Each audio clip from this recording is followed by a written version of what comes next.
If your Mazda CX-9 keeps dropping Apple CarPlay mid-drive, the fix is usually simpler than a trip to the dealership.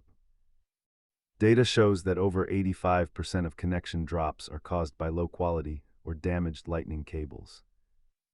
Let's run through the diagnostic checklist to find exactly where your connection is failing. Start by cleaning your phone's charging port and switching to a certified high-speed data cable.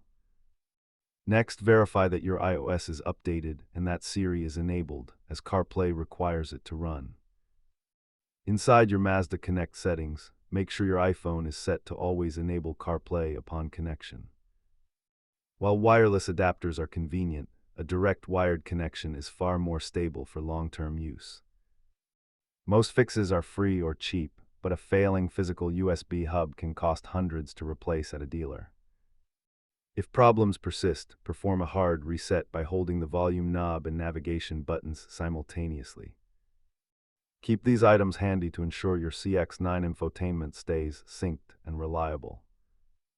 Remember that most modern tech issues are solved with a simple reboot or a high-quality cable swap.